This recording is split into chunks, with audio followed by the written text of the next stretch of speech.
No Rádio Clube de Angra. Visão periférica.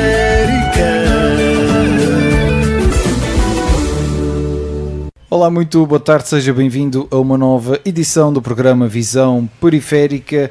É verdade que tivemos aqui alguns percalços pelo caminho, nem sempre é possível agendar de 15 em 15 dias, mas de qualquer forma gravamos, recordo o último programa antes do ato eleitoral, do dia 12 de outubro. Na altura o meu excelentíssimo painel fez uma espécie de ponto de partida. Hoje, de uma forma muito breve, vamos olhar também aquilo que é o rescaldo nesse tema, até porque é o nosso primeiro programa depois, como eu já referi, depois das eleições autárquicas. Desde já cumprimento os nossos ouvintes, cumprimento também aqui os três elementos de painel, excelentíssimos, muito boa tarde a todos. Começando pelo Orlando e de uma forma muito geral, olhando em particular para a Ilha Terceira, para os concelhos de Angra e Praia, Orlando, tudo na mesma, diria eu, uma forma de começar a nossa conversa. Se calhar não com os resultados que foram obtidos, mas a verdade é que se havia algum favoritismo de parte a parte, era a coligação na Praia da Vitória e ao Partido Socialista em Angra do Heroísmo. As coisas ficaram como era expectável. Qual é a tua opinião também daquilo que é o resultado eleitoral e se concordas também que era mais ou menos o resultado que era esperado? Bem, boa tarde aos nossos ouvintes, boa tarde Miguel, Alvarino e Diogo. Sim, acho que mais percentagem, menos percentagem era o expectável. Eu lembro que aqui acho que tínhamos falado aqui relativamente à candidatura do PSD ou da coligação em Angra, que havia uma expectativa, não é? Acho que até falámos nisso, se durasse mais algum tempo a campanha. À altura falaram que estava a perder alguma força. Exato, mas o ato eleitoral veio desmentir isso e, portanto, reforçou a votação no Partido Socialista e na candidata Fátima Amorim. O mesmo também se passou na Praia da Vitória, onde também foi reforçada a votação na coligação. E, portanto, aqui nada de novo, para além do reforço que foi dado a cada um dos partidos em cada um dos concelhos. Salientar, talvez aqui havia a expectativa que eventualmente o Chega pudesse eleger um vereador na Praia. Essa expectativa saiu grada e, portanto, aliás, como a nível do país em geral, não é? Portanto, havia uma expectativa alta que iria haver uma transposição da votação das legislativas para as autárquicas, mas percebeu-se claramente que as autárquicas são umas eleições bastante diferentes, enfim, com a sua especificidade, e que as pessoas continuam de uma forma geral, a votar nos candidatos, não é? Portanto, os candidatos têm muito mais peso do que muitos dos partidos, salvo raras exceções, não é? Mas na maioria dos casos o candidato vale mais do que o partido. E, portanto, nestas eleições confirmou-se mais uma vez isso. Também há outro facto, não é? Que o PSD, neste caso, tem a maioria das câmaras municipais do país, portanto, revezou-se com o PS e, portanto, mais uma vez tivemos a esquerda, enfim, o PCP, o Bloco de Esquerda, com votações, aqui sim, um bocadinho à imagem daquilo que aconteceu nas legislativas, ou seja, perderam mais votos, não é? Perderam câmaras, perderam vereadores. E, portanto, sim, se há aqui fatores em que há uma tendência relativa das legislativas, noutros, relativamente, pelo menos ao Chega, não se confirmou esse otimismo que havia por parte desse partido relativamente às autárquicas. E, portanto, nos Açores também foi um bocadinho esse o reflexo. Julgo que também se confirmou um pouco esta tendência nos Açores. Não houve grandes surpresas, à exceção talvez Ponta Delgada, mas se calhar também já era um bocadinho anunciado que o PSD perdeu a maioria que tinha, portanto agora há uma dispersão maior entre uma candidata independente, não é dito independente, e os restantes partidos.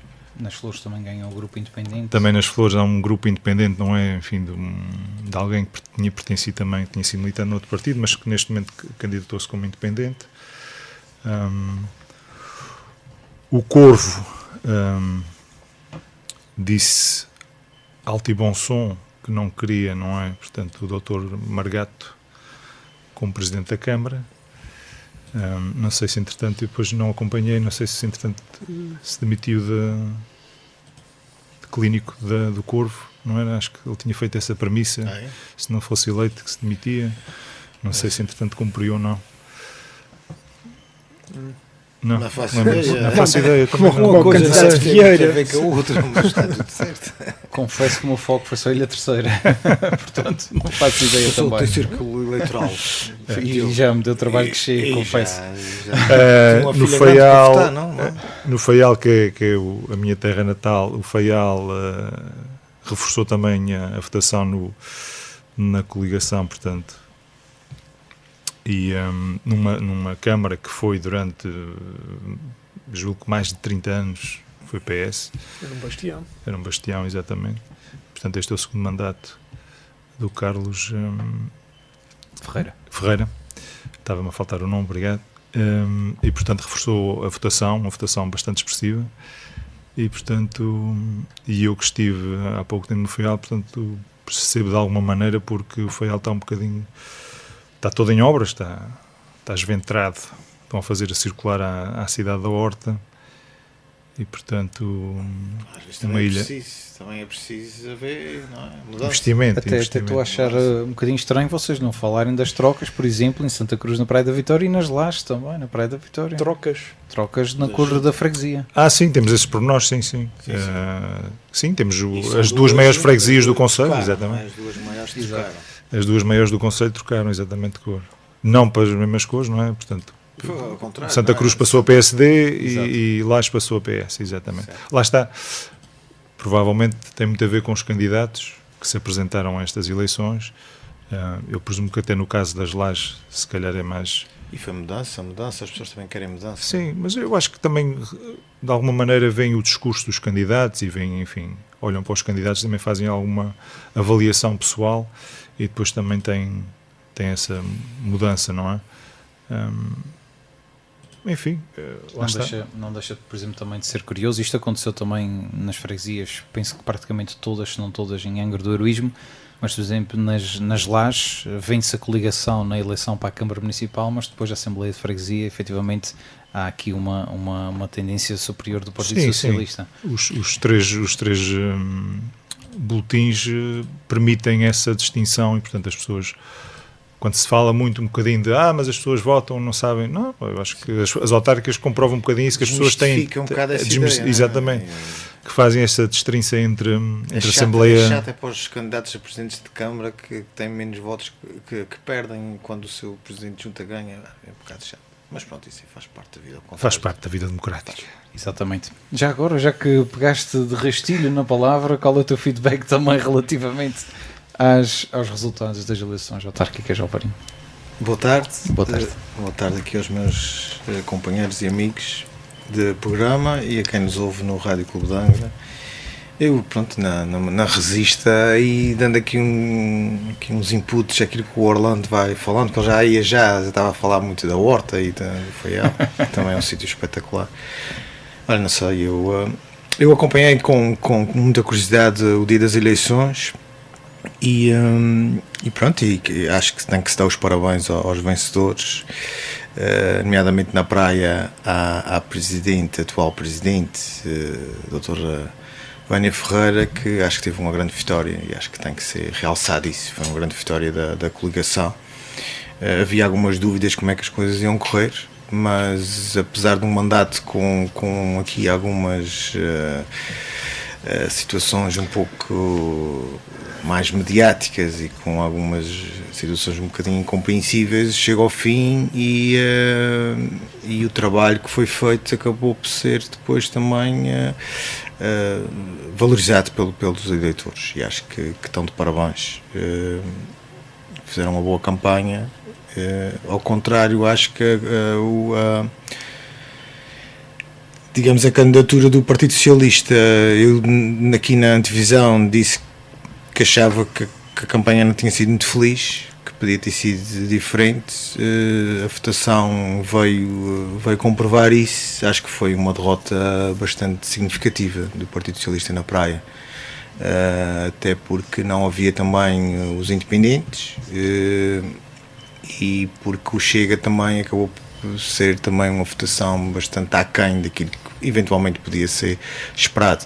Portanto, a coligação venceu claramente a todos os níveis. Há aqui a questão das lajes, que pronto, houve uma mudança, mas acho que teve muito a ver com o candidato do Partido Socialista nas lajes. É uma vitória do próprio candidato e não e tudo o resto é só cor laranja, azul e amarelo. Portanto, é uma vitória a todos os níveis da coligação na Praia. E pronto. E agora tem 4 anos para fazer também algumas coisas diferentes, outras iguais, e aquelas que não correram tão bem diferentes. E acho que existem condições para realmente agora fazerem 4 anos em que deem aqui uma nova vida à Praia da Vitória, que ela bem merece.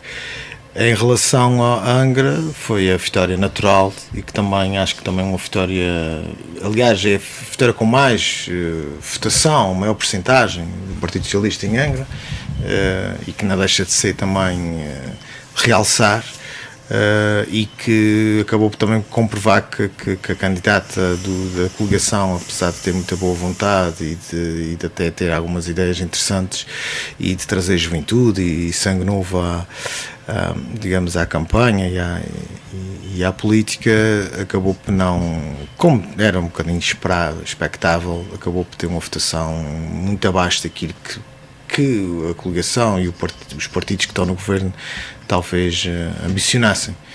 Mas foi também uma escolha das estruturas dos partidos colocarem digamos, não gosto de dizer que é uma segunda escolha, porque isto é sempre chato, mas a verdade é que acabou por ser uma escolha um bocadinho que ninguém estava à espera e que não era aquele peso pesado que se esperava que aparecesse para fazer frente a uma...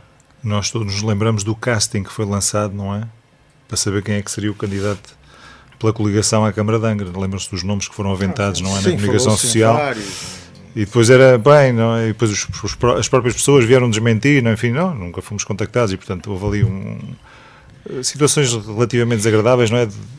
Enfim, testar. Se calhar era um bocadinho prever que as coisas não iam correr bem e ninguém quis arriscar e ninguém quis pôr a cabeça, digamos, a prémio, sabendo que a probabilidade de ganhar era baixa. O que é engraçado é que quis arriscar e pôs a cabeça a prémio e acabou por ficar sem cabeça, que foi Luísa Barcelos, não é? Certo. Sim, mas é que estas situações, nós aqui, lembram-se, acho que foi no programa, falámos em renovação, não é? Com os partidos, porque há sempre uns críticos, porque não há renovação quando se apresentam as listas e tudo mais.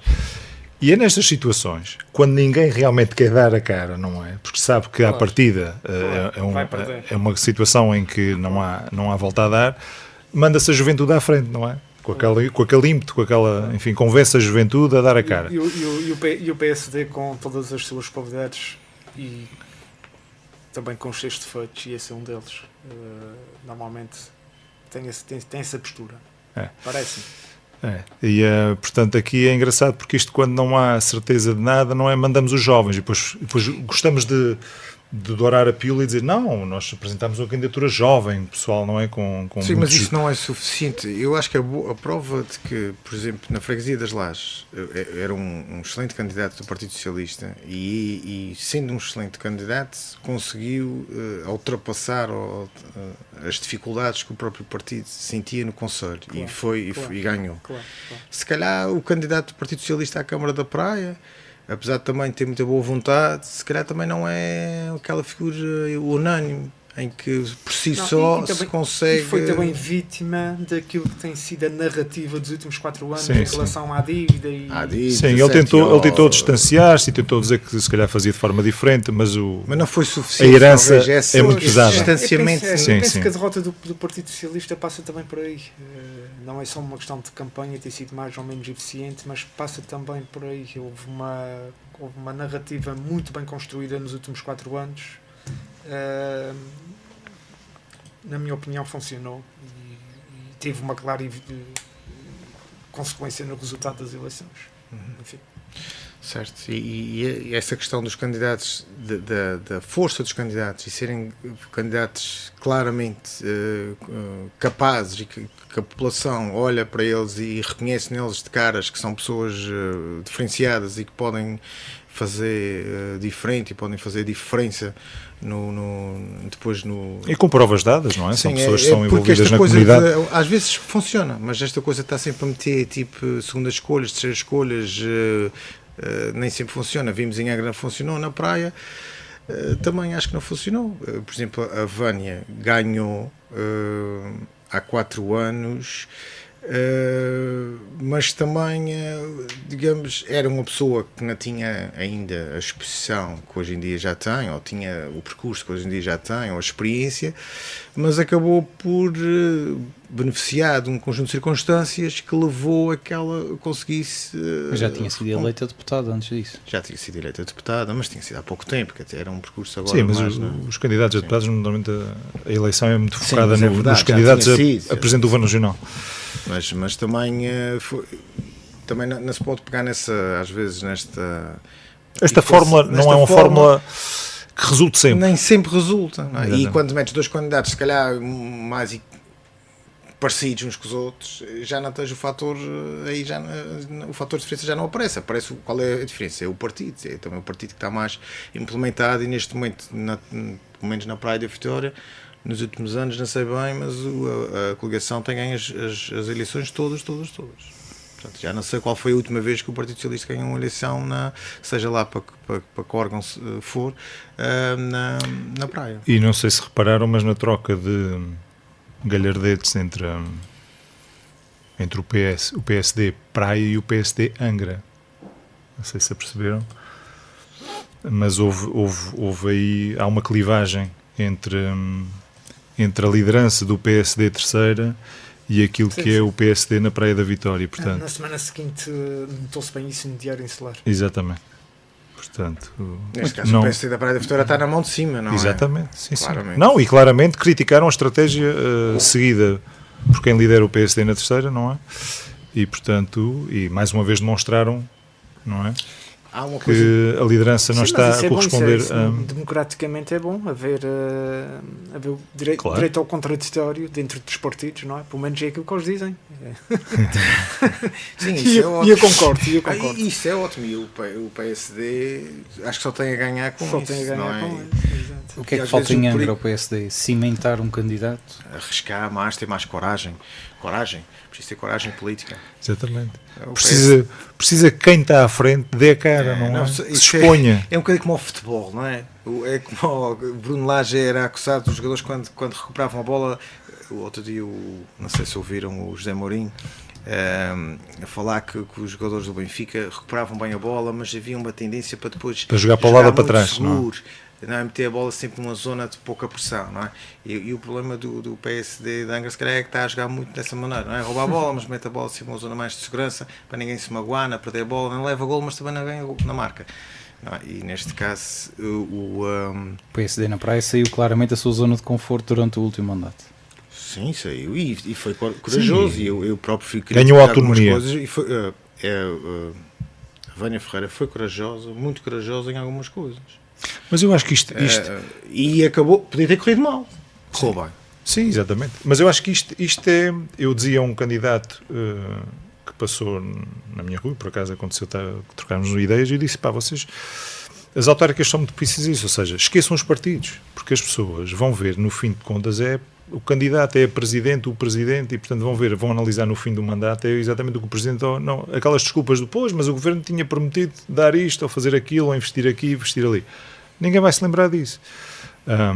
E portanto acho que este é o caminho certo, ou seja, os presidentes ou as presidentes têm que ter alguma autonomia nesta situação e portanto têm que ser livres de tomar as decisões e separarem-se do aparelho partidário, porque daí nada de bom vem. Um bocadinho puxando atrás.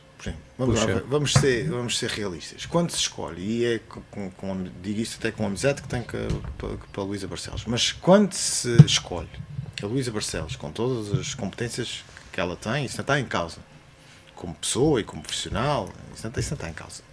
Quando se escolhe uma pessoa com a pouca experiência que a Luísa tem, com o pouco impacto comunitário e social que ela tem, para ser candidata da coligação, que é uma coligação que gera os Açores, que governa nos Açores, contra uma Câmara que se sabia que é uma Câmara bem implementada, em que tinha feito um bom trabalho, falamos aqui, o professor Almo fez um bom trabalho em Angra do Heroísmo, toda a equipa dele tinha feito um bom trabalho. Quando se põe uma equipa como a coligação pôs, é jogar para perder, quer dizer, é uma equipa para perder. Nem sequer vai jogar o jogo, pronto, é para cumprir calendário. E eu acho que essa também é uma das críticas que se calhar o PSD da Praia faz em relação ao PSD. Quer dizer, vocês entregaram, nem sequer deram luta, na verdade. Não é? Tanto é que o PS teve a maior votação de sempre na Câmara de Angra. E o que era expectável era não tivesse a maior votação de sempre, pudesse ganhar, mas que houvesse aqui uma competição, que competisse, tentasse competir pela Câmara. Neste momento nem competiu. E eu acho que isso é que é um bocado constrangedor, por isso é que nós falamos da zona. É um bocadinho, ninguém está para se chatear muito, está toda a gente muito confortável na sua zona, está tudo a correr bem aqui na minha... Gostam de ir a jogo quando há uma elevada percentagem não é em que mal, possam ganhar. Acho que é uma reflexão natural. Vamos ouvir o nosso Miguel também sobre esta matéria. E já agora, eu não tenho muito a dizer sobre isto. Já agora eu gostava só de relembrar que pela primeira vez ambas as Assembleias Municipais de Ilha Terceira vão ter um deputado do Chega.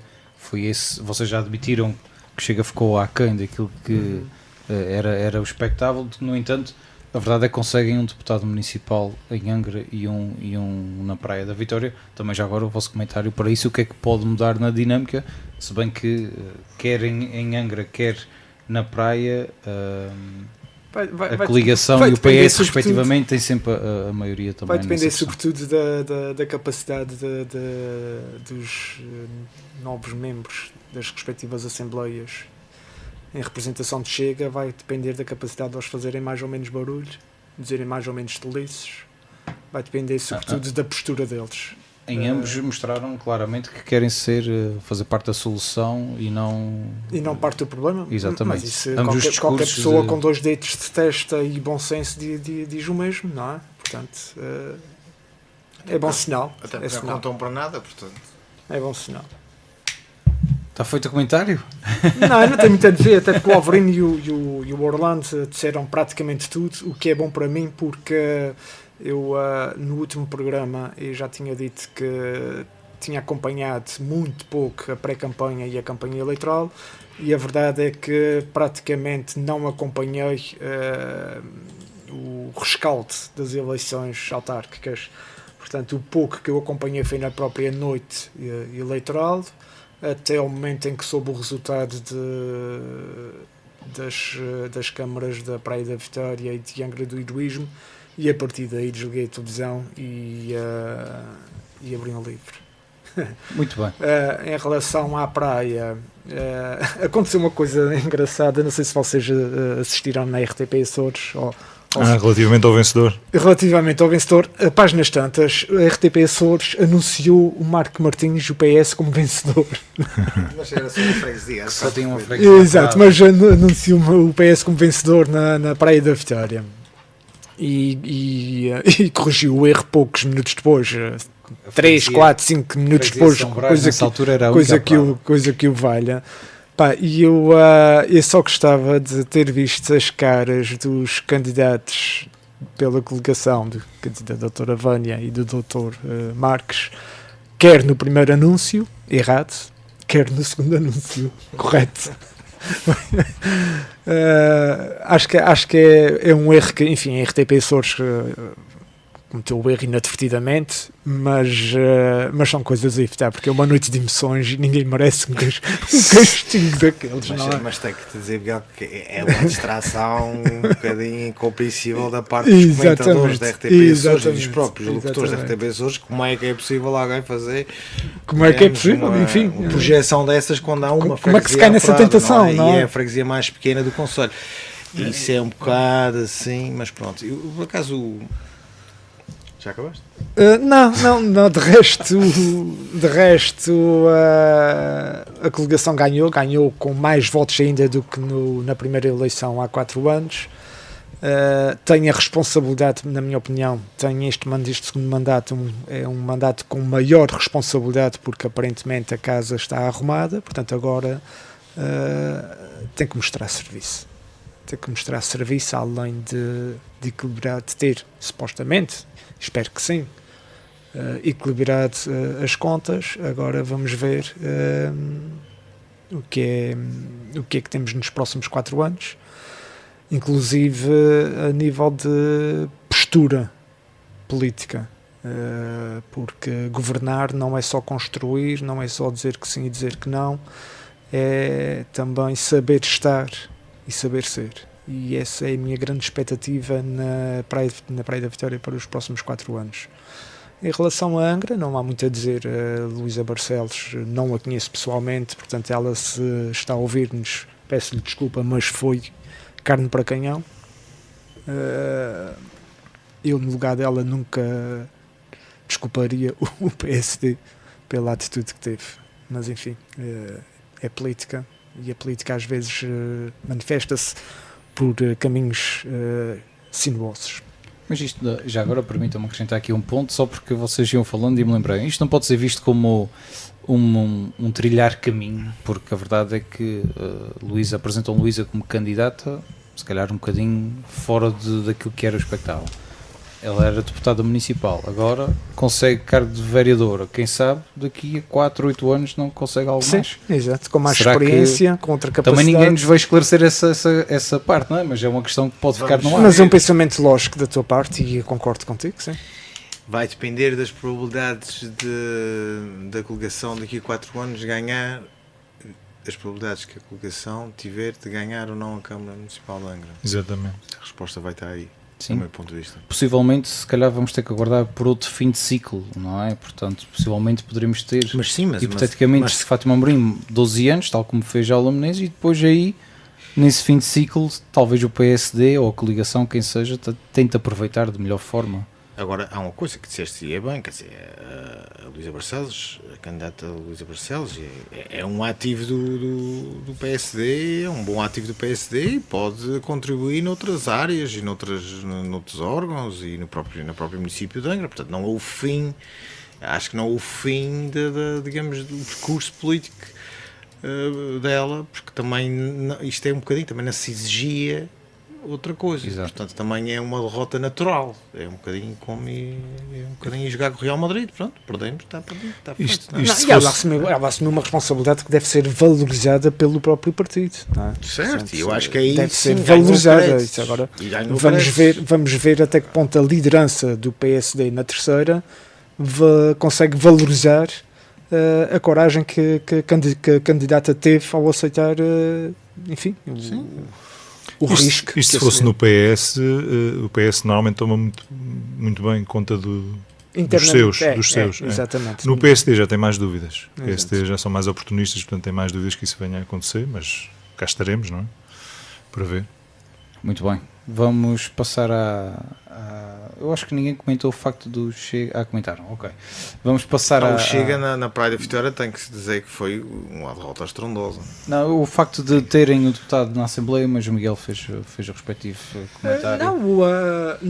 No caso da Câmara Municipal, da Assembleia Municipal de Angra, nunca houve, que eu tenha ideia, e corrijam-me se estiver enganado, penso que as bancadas representativas na Assembleia Municipal de Angra têm sido sempre PS, PSD, CDS, PPM, enfim, pronto, não há forças externas ao aparelho partidário. Não é? Desta vez há ali um partido, o Chega, que entra. Não é externo ao aparelho partidário, porque estamos a falar de Chega, é um partido institucionalmente e legalmente reconhecido, penso eu. Há quem não concorde. No caso da Praia da Vitória, o último mandato foi marcado na Assembleia Municipal pela presença, foi marcado também pela presença do grupo de cidadãos e eleitores, que foi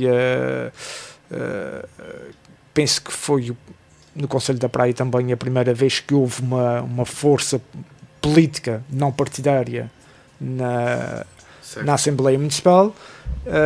Essa força política não estará representada porque agora nos próximos 4 anos, porque não concorreu às eleições e terá o Chega no seu lugar. Pronto, Salve seja. no seu lugar, isto é, exato, salve seja, modéstia à parte, salve seja. Esperar para ver, enfim. Muito bem, vamos passar à segunda fase do nosso programa, estando os comentários sobre as eleições autárquicas que aconteceram a 12 de outubro, encerrados, diria eu, o nosso programa, até porque em janeiro temos eleições presidenciais, portanto não vai demorar muito até voltarmos a falar em eleições. Quantos candidatos é que são para já? Eu já perdi 12, a conta, não me levem a 10, mal. 8. São esses todos, não? Pelo menos 8 já temos. Agora, à última da hora, o LIVRE também apresentou um candidato, portanto já nem sei quantos são. Não, assim, quer dizer, por alto são 35. Mas nada que, Só que o Google não nos esclareça. no Tribunal aqui no Constitucional programa. acho que só entrou ainda uma candidatura, que é do Coutinho de Figueiredo. Ok. De qualquer forma, Qual é que é o dia? É em janeiro, é? Ou em fevereiro? Janeiro? as eleições acontecem a 18 de 18 janeiro. de janeiro. Muito bem. Pelas contas do Google, 1, 2, 3, 4, 5, 6, 7, 8, 9, 10, 11, 12 candidatos. É Para mais já. que a Casa de Eleições do Benfica. Exatamente. 12 candidatos para já. Não sei depois, efetivamente, como o Orlando estava a dizer, se vão Acho que todos até- a votos ou não, mas Até o dia de hoje acho que só entrou uma das candidaturas no Tribunal Constitucional. Mas até lá vai entrar mais. É, vão entrar mais. Isso vai ser interessante, por acaso vão ser eleições interessantes. Eleições presidenciais, acho que este ano vão. Este ano não, Este ano não há. 2026.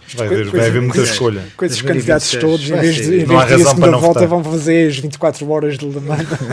Isso vai ser Várias engraçado, voltas. vai ser engraçado. Vai ser engraçado. não sei, mas não deve haver certeza um episódio como o do Benfica, não é? Aposto que tu, adepto de Ferrenho, se Quem calhar é que ganhou as sócio... eleições do Benfica? Não, vai uma segunda volta vamos à também. segunda volta. Vão para uma segunda volta, é? O Benfica é uma coisa à parte. Quem é que vai à segunda volta? Isto é Eu- pré-presidenciais. Isto é outra coisa. Ah, As presidenciais são mais complexas que as do Benfica. Ainda estamos a gravar. Estamos. Ok. Continuamos a gravar até porque temos que passar à segunda parte. São um bocadinho do mais programa. complexas as presidenciais.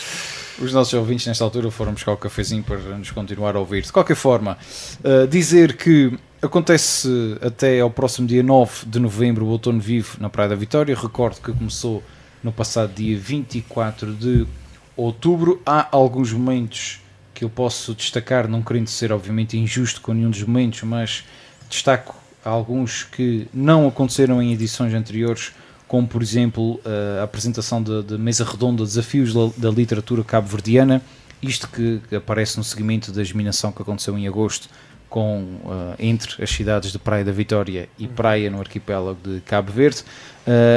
Destaco também na quinta-feira passada a prova de vinho do vinho verdelho dos biscoitos, portanto uma iniciativa também inserida no Outono Vivo, é uma das novidades deste ano, e obviamente que sendo o Outono Vivo tendo o seu pulmão na Praia da Vitória, não posso deixar de destacar aqui a apresentação do vencedor do Prémio Literário Vitorino Nemésio, uma iniciativa da mesa da Assembleia Regional. O ano passado foi apresentado este Prémio Literário e este ano já é conhecido o vencedor, foi na passada segunda-feira.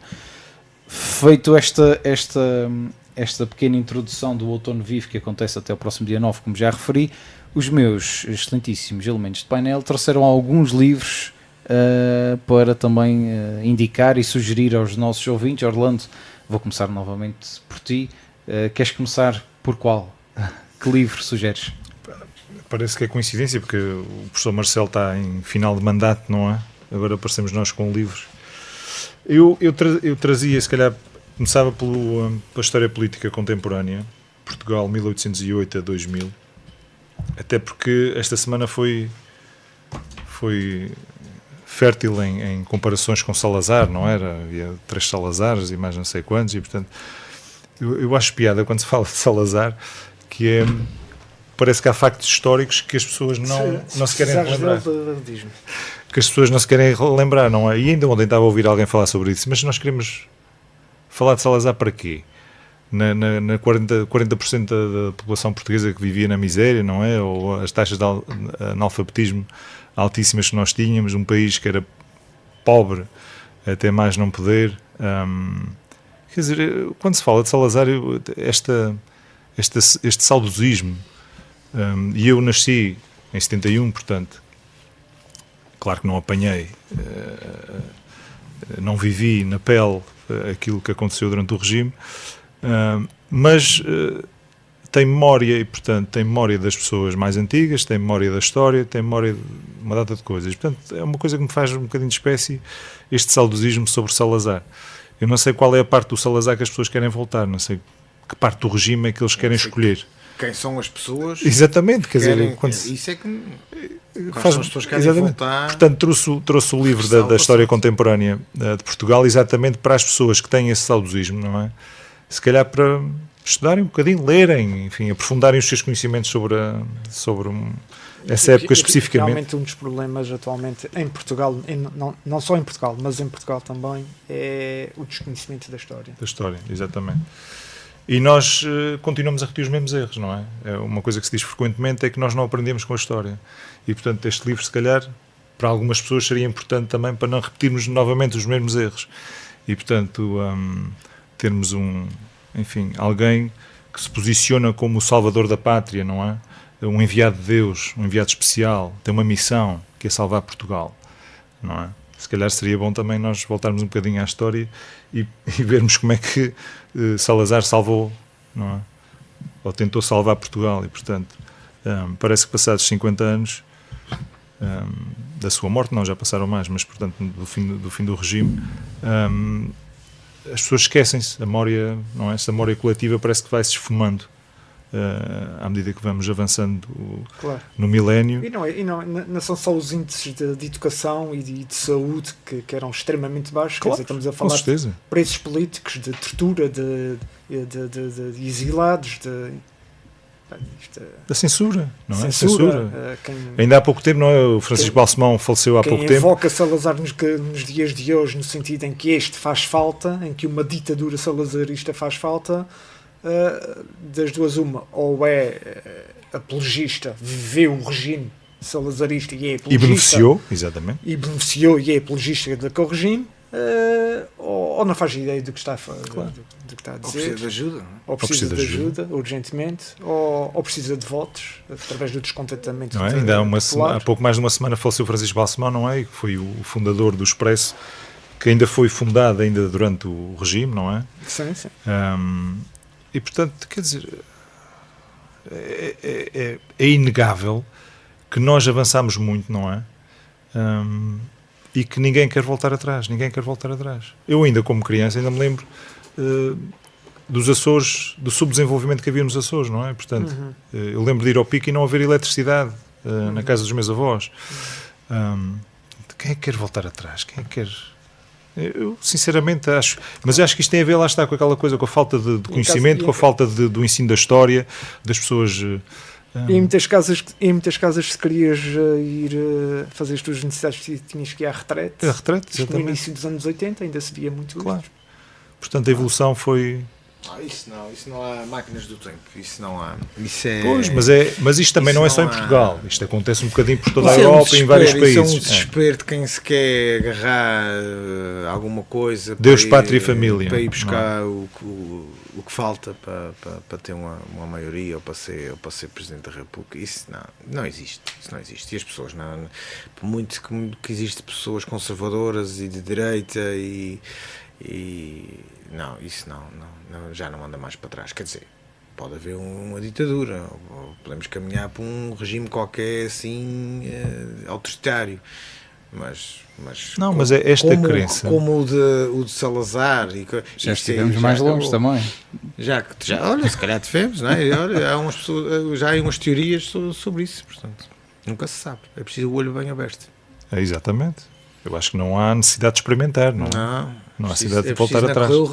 Não correr o risco, exatamente. Miguel Betancourt, qual é a tua primeira sugestão para hoje também? Eu antes de falar, eu trouxe 3 sugestões, mas antes disso eu gostava só de dar aqui uma nota sobre o Outono Vivo, O Outono Vivo, salvo erro, se não me falha a memória, tem o início quando o Dr. Roberto Monteiro toma posse no primeiro mandato na Câmara da Praia. Portanto, estamos a falar isto 2005, 2006, por aí. Portanto, o Outono Vivo é um Até por sermos aquilo na que começou por 20ª ser edição. um festival literário, é hoje em dia já digamos, um festival cultural, se bem que a literatura está no cerne. Mas, quer dizer, já há concertos, já há palestras, já há, enfim, uma série de micro-eventos que formam todo este grande evento que é o Outono Vivo, cujo centro ainda é a Feira do Livro. Isto não são palavras minhas, são palavras da autarquia na apresentação do Outono Vivo deste ano, 2025. Eu já há muito tempo que não considero, isto é, quem sou eu para dizer isto, mas mesmo assim digo, uma feira de livro para mim não é simplesmente um espaço onde nós vamos comprar livros, não é? A feira de livro tem que ter uma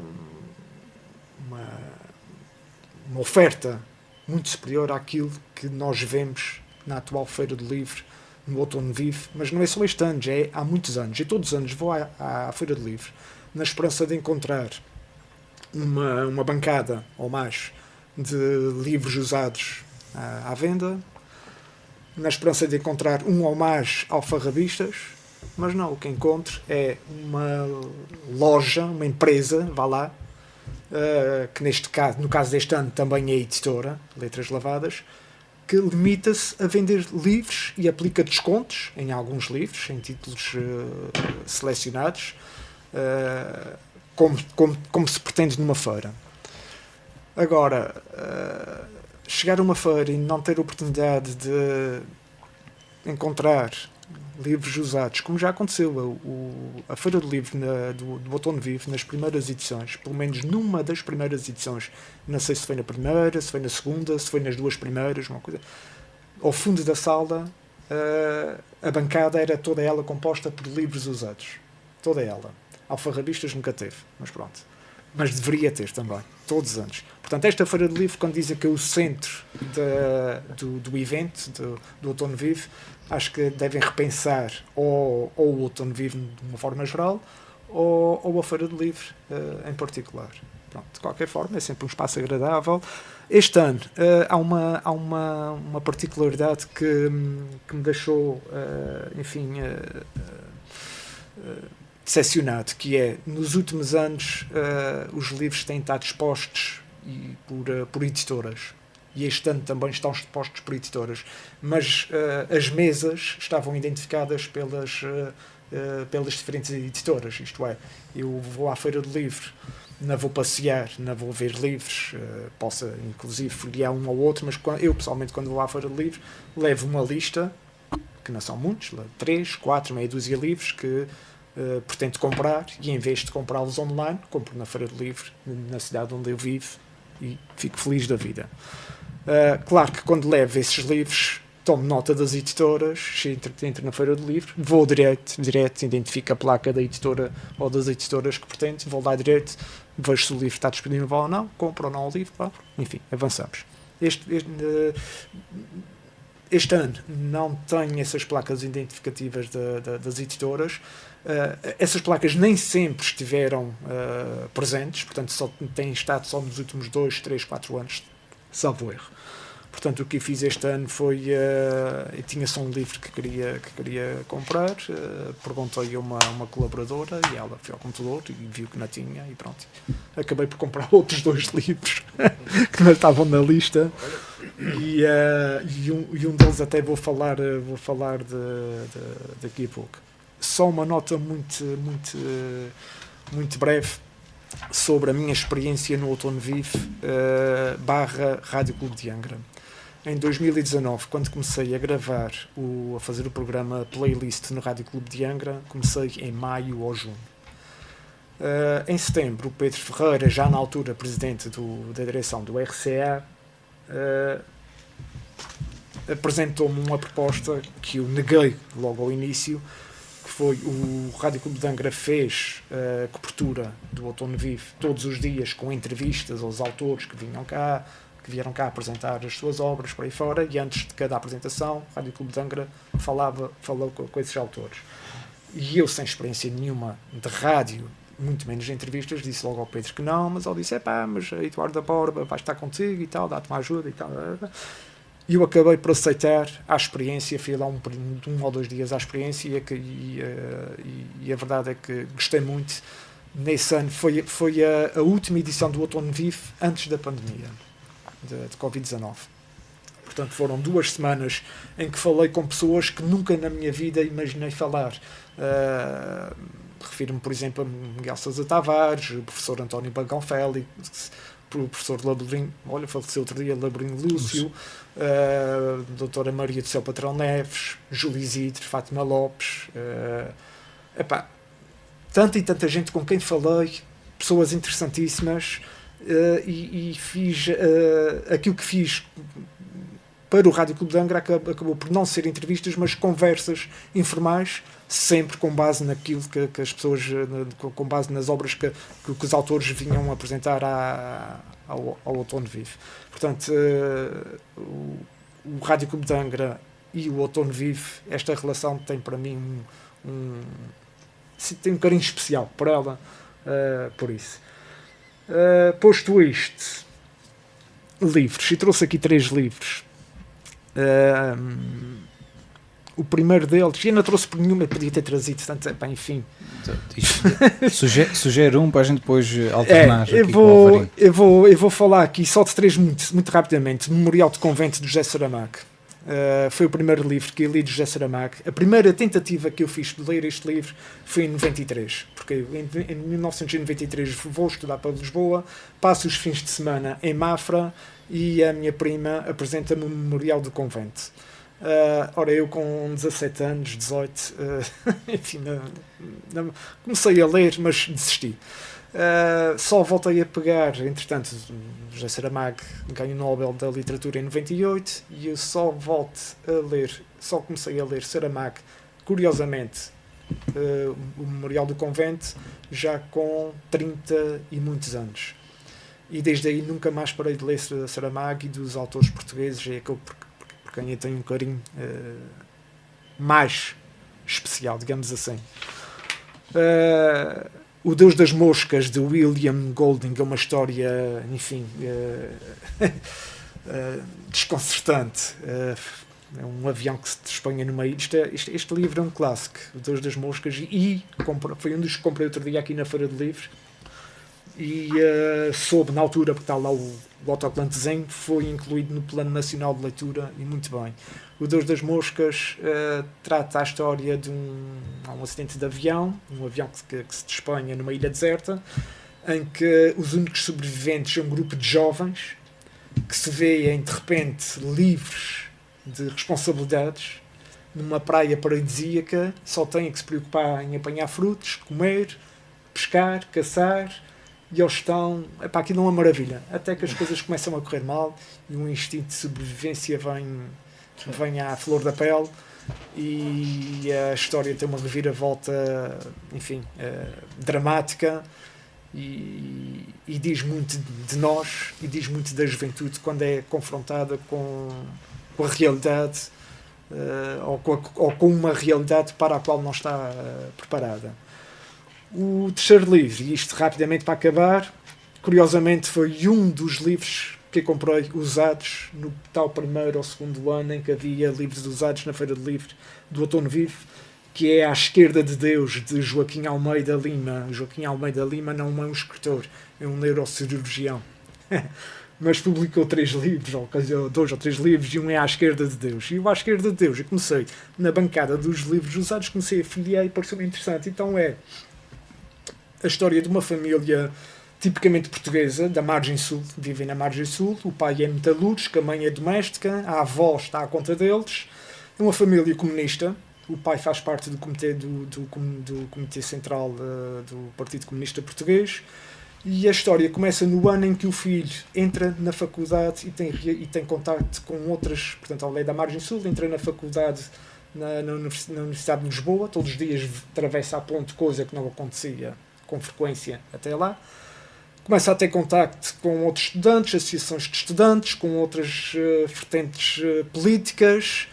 Começa a ter conversas de política em casa com o pai, coisa que habitualmente não tinha. Começa a entrar em confronto com os pais, quer o pai quer a mãe são comunistas, e ele começa ali com algumas dúvidas. E é uma história tipicamente portuguesa e muito interessante, porque passa-se ali no fim dos anos 80, na transição da década de 80 para os anos 90 em Portugal, em que a esquerda ainda tinha uma forte presença no seio dos trabalhadores, da metalurgia, da sinergia, enfim. Margem Sul. Muito bem, E é isto. Se isto fosse um debate, eu diria que o Miguel esgotou o seu tempo. Ainda tem, nós vamos ceder o nosso tempo. Temos mais um candidato a Presidente da República. Temos mais um. Vamos ceder. Alvarino. Depois vai fazer aqui um banco de tempo. Então o Miguel vai-nos comprar, temos MBWay. Não, eu quando começo a falar do que gosto.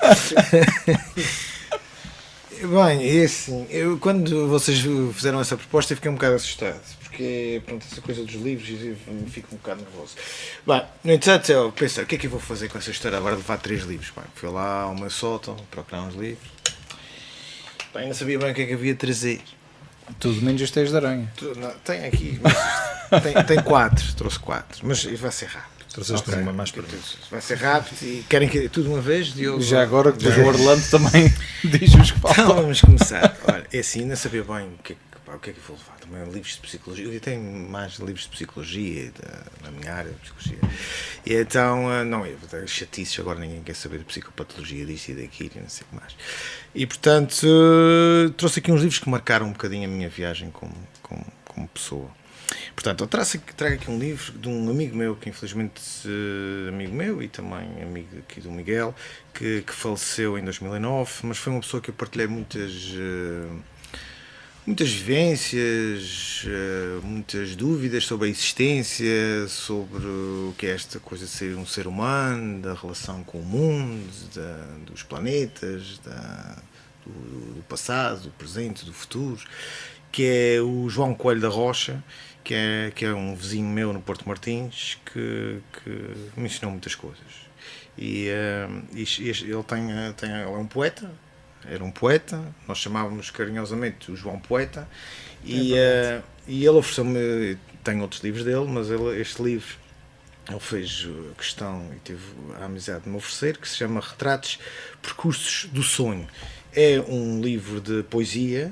O João era um poeta muito peculiar, que tinha uma perspectiva sobre o mundo e sobre a vida que me fascinava. E, portanto, trago aqui este livro, que é um livro que eu recomendo para quem quiser algum dia fazer uma viagem transcendental à volta da sua existência e da existência da humanidade. Portanto, acho que esta... João Coelho da Rocha, Retratos, Percursos do Sonho, como ponto de partida no Porto Martins. Pronto, não podia deixar de fazer essa referência.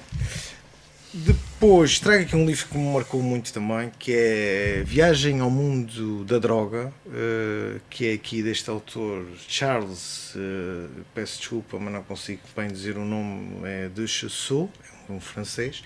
Bem, este livro é uma aventura vivida por um drogado que também se torna traficante e um aventureiro internacional. É um livro autêntico e direto, em que a droga e os seus efeitos são descritos sem romantismo nem complacências, desde a degradação à cura. É um livro muito interessante que me marcou sobre este viajante que é toxicodependente, que vai até ao fim da sua experiência como utilizador de drogas, por vários cantos do mundo. Passa-se muito na Ásia, é muito bonito porque faz muitas descrições sobre lugares e civilizações na altura desconhecidas para mim e neste momento ainda, mas na altura quando era um adolescente ainda mais, mas que tem uma coisa boa, que no fim ele recupera e abandona, digamos, esta vida de drogado. Mas é um livro muito interessante que foi comprado. Eu ainda estava no liceu, eu acho que em 1990, tenho aqui, já no fim, 96, já a caminho do fim do meu percurso no liceu. Portanto, é um livro que guardo carinhosamente. Trago aqui um outro livro, que é um livro que é um clássico, o Dostoiévski, Crime e Castigo, que é um livro que me acompanha desde os tempos da faculdade, que já o li mais do que uma vez e que fala sobre a culpa e a consciência e a importância que ela tem na nossa vida e o impacto que ela tem nos seres humanos. Como eu sou, a minha área de base é Psicologia Criminal e de Comportamento Desviante, este livro foi um bocadinho um compêndio de como interpretar a culpa e como interpretar a consciência dos criminosos. É um livro muito conhecido que muitas pessoas já o leram. Eu acho que é mais conhecido do que lido. Merecia ser o contrário, merecia ser mais lido do que conhecido, não é? Pois, há também um filme, há uma série sobre ele, mas como tu costumas dizer, Miguel, uma coisa é ler o livro e outra coisa é ver o filme. E acho que se há obra que é um bom exemplo disto, é esta. Sem dúvida nenhuma. Mas há outras que também merecem. Pronto. Este do João não era para vir. E depois veio, foi no fim. O João merece. O João merece. E então trouxe mais um, digo muito rapidamente, que é então um livro em inglês. Este sim, um livro mais técnico, embora seja transversal, que chama-se The Mask of Sanity, que é aqui de um autor, o Cleckley, que fala sobre a psicopatia e a funcionalidade da psicopatia. E como a psicopatia está na nossa sociedade por todo o lado, e como é difícil muitas vezes, digamos, identificá-la. E que muitas vezes nós vemos nos filmes e vemos nas séries, muitas vezes o psicopata é sempre aquela pessoa que mata não sei quantos e que tem no seu armário membros de alguns indivíduos e de vizinhos e do irmão e da tia. Não é bem assim. E portanto a psicopatia é uma condição que muitas vezes manifesta-se de formas não violentas. E esta é uma explicação técnica e que fala sobre os vários contextos da psicopatia. É um livro em inglês e que também me fascina e que eu confesso que ainda não consegui chegar ao fim. Mas porque ele também, como podem ver, também não é assim muito pequenino. Tem meia dúzia de páginas. Então, mas como é um livro também muito técnico, não é fácil de ler de uma vez só. E pronto. Estão apresentados os teus livros, vamos passar ao Orlando, que deve ter pelo menos mais dois. Tem mais um. Tem mais um. O livro que trouxe é o Social Justice Fallacies, que é de um autor norte-americano, Thomas Sowell, professor universitário e filósofo, e exatamente tenta explicar esta coisa da justiça social e as suas falácias. Muitas vezes as pessoas que tentam criar este clima de justiça social muitas vezes é contraprodutivo e cria ainda mais diferenças do que aquelas que querem resolver. E ele basicamente comprova com factos, não é? Com dados, muitas das coisas que muitas vezes nós assumimos como verdadeiras, mas que ele acaba por desmenti-las, relatando uma data de informações e de dados e de estatísticas relativamente a esta questão da justiça social. Isto, claro, na sociedade americana, mas é um livro muito interessante porque nós muitas vezes temos esta preconceção de justiça social e ele basicamente consegue, sei lá, de alguma maneira desmembrar esta ideia que se tem, e o conceito de justiça social é muito volátil e, portanto, depende de muitos fatores, mesmo sendo aquilo que nós estamos mais habituados a ouvir é o estatuto social, mas vai desde o país onde tu nasces, a região onde tu nasces, enfim, as questões climatéricas, uma data de coisas que são todas intervenientes nesta questão. A questão racial, nomeadamente a cor da pele, não é? Seja de origem africana, ou seja de origem asiática, ou seja branco, tudo isso são falácias que muitas vezes são vendidas no dia-a-dia, mas depois os factos da vida real não os comprovam. E, portanto, basicamente é isso que ele faz no livro, é desconstruir muitas dessas falácias que são dados adquiridos e que nós tomamos como verdades absolutas e que depois no dia-a-dia não são comprovadas com a informação técnica e com a estatística. Portanto, é interessante, e nos dias que correm, não é, que nós temos esta discussão entre ricos e pobres e sociedades, enfim, e se toda a gente deve ter acesso às mesmas coisas ou não, mas isto tudo depende de variados fatores que muitas vezes nós não os controlamos. E é um bocado aquela discussão intemporal, não é? Sim. Que vai continuar a existir ao longo dos tempos, exatamente. E vai continuar a existir ao longo do tempo. Portanto, vai haver sempre estas diferenças na sociedade, vão sempre existir. Portanto, esta é aquela utopia de que nós somos todos iguais, nunca vai acontecer. Sim, Nunca vai, porque nunca seremos todos iguais, porque temos uma data de fatores que logo à nascença, o facto de tu nasceres numa família. Nunca seremos todos iguais precisamente porque somos todos humanos. Somos todos humanos, exatamente. Até mesmo intelectualmente. Portanto, até nós temos esse exemplo de pessoas que nascem na mesma família, não é? E que, até gêmeos, não é? Portanto, até há gêmeos que não são semelhantes sequer, claro. Quanto mais é mesmo a nível de pensamento, não é? Na mesma família, dependendo no tempo em que nasceste ou no ano, não é? Enfim, a conjuntura do ano em que tu nasceste, tudo isso vai mais tarde ou mais cedo vai ter influência. O grupo de amigos, enfim, agora, a sociedade não está a inserir tudo mais. Há uma palavra que se calhar aí, que é interessante aí, que é, em vez da igualdade, tem a ver com a igualdade de oportunidades. E eu acho que aí é que é a grande, não é? Isso é que é o segredo, é criarmos sociedades em que existe uma igualdade de oportunidades no sentido mas mesmo assim, teórico da coisa, que é, na teoria, não é? Eu nasci num certo sítio, em certas circunstâncias, mas existe, a sociedade cria um conjunto de oportunidades para eu poder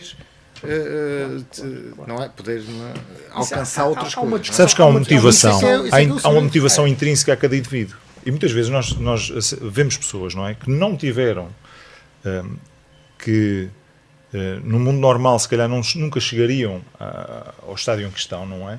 Mas pela perseverança, não é? E pela vontade que tinham, não é? Conseguiram lá chegar. Mesmo sem as circunstâncias. Exatamente. E as circunstâncias começam logo no início da vida, não é? Sim, e alguns também contrariam isso. Por exemplo, nós não temos mérito nenhum ao nascermos numa família abastada, como também não temos o desmérito de nascer numa família pobre.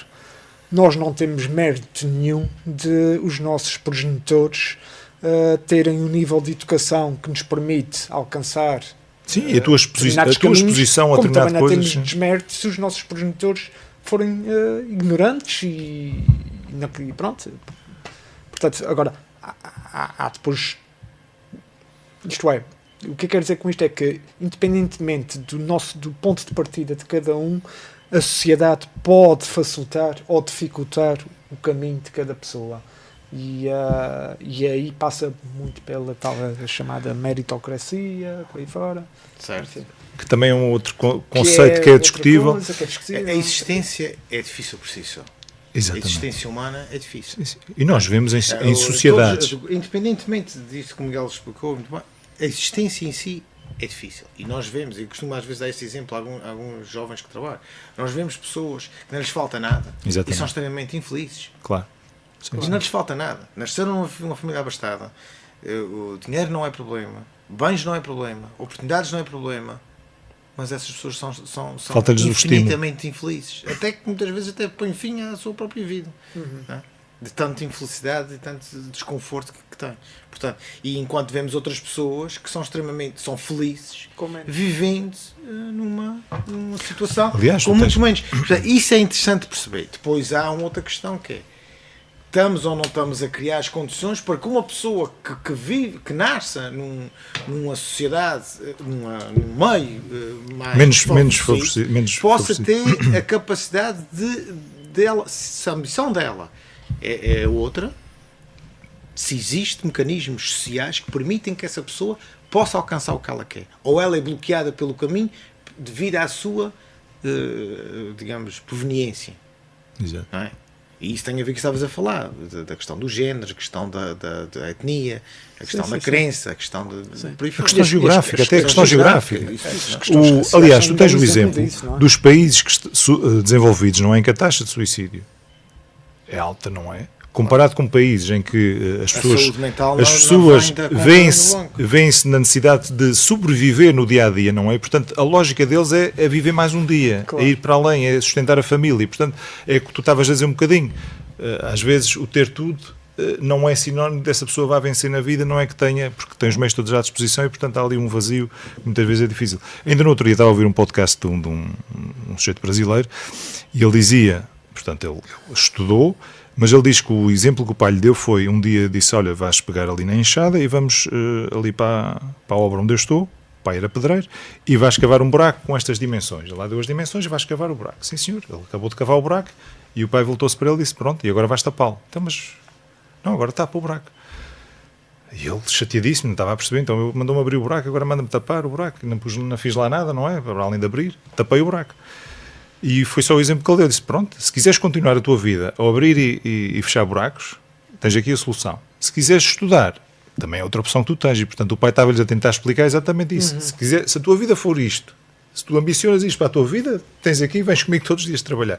Agora, se quiseres procurar outra, lá está. Às vezes o estímulo, e esta facto dos nossos jovens, muitas vezes, e eu acho que tem a ver um bocadinho com isso, que é, eu lembro, na minha altura, portanto, nós tínhamos exemplos, seja pessoas familiares, seja dos nossos pais, seja de vizinhos, seja de pessoas, enfim, na sociedade, de algumas das tarefas que hoje em dia já não se fazem ou não se fazem com tanta frequência, não é? E era mais visível. Nós tínhamos que ver, porque os meus andam distraídos com os telemóveis e com aquelas outras coisas.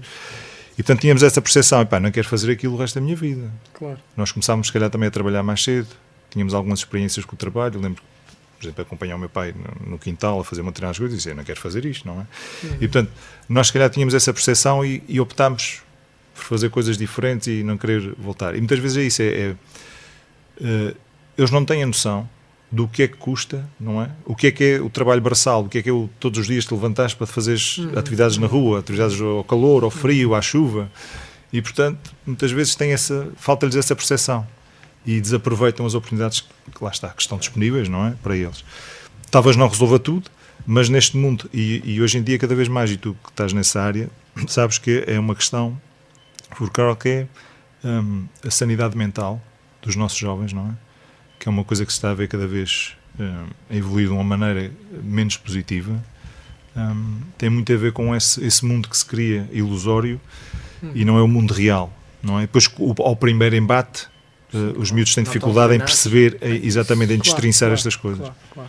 E não conseguirem corresponder às expectativas que têm. As tuas competências, tu para teres competências tens que as treinar. Tens que as treinar. Se nós não estamos a treinar as competências de... Sim, mesmo as mais básicas, exatamente. Mas não há um contraste. Permitam interromper-vos porque já o tempo acabou. Já excedemos o plafond. De qualquer forma, vou guardar aqui uns minutinhos finais, vou disponibilizar, digamos assim, uns minutinhos finais, porque 38 programas depois vamos ter a primeira mudança de painel e obviamente que deixaremos de ter Miguel Tencourt como membro efetivo, mas estás sempre convidado a colaborar connosco sempre que quiseres. Deixo-te via aberta, diz-nos como é que foi esta experiência, Miguel. Eu pensei, não tenho a certeza, se calhar não o fiz. Eu penso que tinha pedido ao Pedro Ferreira para isto não acontecer, porque não quero dar uma importância que não Ferreira, existe. Pedro Ferreira só manda no RCA. Não queria dar uma importância que não existe à minha saída, não quer dizer que não volte uma vez ou outra, desde que me convidem, obviamente, do Visão Periférica. Não, mas foi uma experiência. A experiência lá está, tem sido uma experiência, boa. não é? A experiência tem sido boa, portanto, o Alvarino, conheço o Alvarino desde, enfim, já há quantos anos? Há mil anos, para aí. O Orlando conheci-o há cerca de 4 anos, quando estivemos juntos envolvidos, quando estivemos os dois também envolvidos no movimento de cidadãos e eleitores que concorreram à Câmara da Praia da Vitória nas penúltimas conhecas. O Diogo, eu conheço já também há alguns anos, da minha frequência no Rádio Clube de Angra através do programa que mantive por lá durante algum tempo, programa musical neste caso. Portanto, não foi nada difícil para mim fazer com vocês este programa. O que se foi tornando difícil para mim foi falar sobre política numa época em que eu, gostando imenso de política, a política tem-me desapontado. Os atores políticos têm-me decepcionado ao ponto de eu evitar ler e ouvir notícias e, consequentemente, isso tem consequências, que é não estar a par da atualidade e isso cria em mim um conflito que é um conflito interno. Como é que eu vou para um programa que, apesar de não falar só de política, mas fala sobretudo de política, como é que eu vou falar de política sem conhecimento de causa e sem, sobretudo, vontade de falar de política? Achei que estava na altura de fazer esta interrupção simplesmente por estes motivos, que poderia ter resumido de uma forma muito mais simples, que é a falta de disponibilidade. Mas pronto, tenho a certeza de que quem quer que se junte a vocês no Visão Periférica vai trazer uma lefada de ar fresco e acrescentar valor àquilo que eu, modéstia à parte, considero que é este programa, que é um verdadeiro presta um verdadeiro serviço público, digo eu. Muito bem. Fica feita a despedida do Miguel, não uma despedida, não é, de vez, porque ele já se ofereceu para ser convidado de vez em quando. É um até logo. Num aniversário, quando celebrarem o aniversário, ainda por cima já está escolhida a atitude. Um bocadinho para que as pessoas vão fazer um à mesa. É membro honorário, ele quer ser membro honorário. Aquele aniversário que fizemos à mesa do restaurante, olha, por exemplo. Miguel, já esgotaste o teu tempo, Miguel. Já esgotaste o teu tempo, já não podes falar mais. Bem, foi este o nosso Visão Periférica de hoje. Obviamente, um grande abraço ao Miguel e agradecer por todas estas 38 participações. Muito sofreram vocês, em particular hoje o Miguel, não é? Vocês também sofreram um bocadinho. Tem mais alguns cabelos brancos que os que tinham quando começamos. Tu também, olha, deixa-te Eu também. Pronto, obviamente, desejar tudo bom ao Miguel e, obviamente, quando nós precisarmos de um convidado, pronto, já sabemos, não é? Ou até quando houver indisponibilidade de alguém, possivelmente vamos nos lembrar logo do Miguel. Portanto, fica também esse reconhecimento aqui, Miguel. Obrigado por teres acompanhado este painel durante estas 38 edições de Visão Periférica. Esticamos demasiado a corda hoje, é verdade, mas ficamos por aqui, senhores. Mais uma vez, obrigado pela vossa disponibilidade. Até daqui a 15 dias. Quanto aos nossos ouvintes, também continuem com a voz da terceira. No Rádio Clube de Angra. Visão Periférica.